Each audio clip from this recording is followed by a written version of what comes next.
Reaction now from political analyst Steve Adubato. Steve is the host of One-on-One, which airs on FiOS 1 News, New Jersey. And Steve, your reaction to today's developments as well as what you just heard from Governor Cody. Well, first of all, the part of what Dick Cody said that I agree with is that it's a sad day in New Jersey.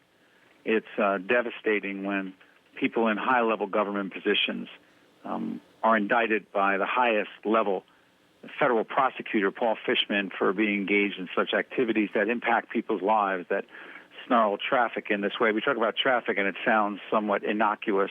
We're talking about children on the first day of school. We're talking about first responders who potentially could have been responding to a situation involving people's health and safety that would not have been able to get to where they needed to go. It is unconscionable that this took place, and the fact that Mr. Wildstein said what he did publicly and admitted his guilt speaks for itself. And now they are arguing as to who did what and who didn't do what. And, now everyone's in the process of trying to save their respective behinds. But, we don't really know what is being said to the U.S. attorney in private right now.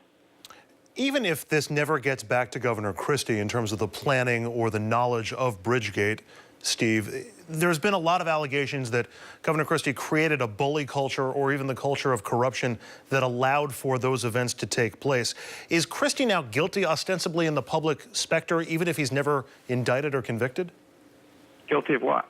Well, guilty of creating that culture that fostered or allowed this sort of thing to happen.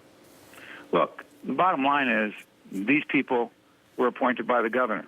The governor knows he takes responsibility for putting those people in those positions, and that's not debatable. He's got to be devastated by this. He knows that no one else put those people in those positions. Ultimately, they are responsible for their actions.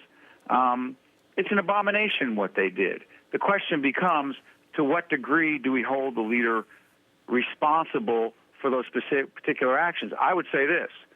To say that Governor Christie didn't know about it, I don't think he did know about it. Is that enough for a leader? No. I believe there is a potential situation that says, how could they think they could have gotten away with such actions?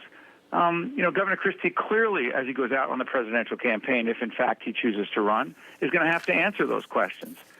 And by the way, respectfully, Andrew, saying that there's a bully culture or a culture because the governor has a certain style and a persona, and shifting to a culture of corruption are two vastly different things, and I am not comfortable with the analogy moving from one to the other. There are an awful lot of people who are aggressive in their public persona, and then moving to the culture of corruption are two totally different things.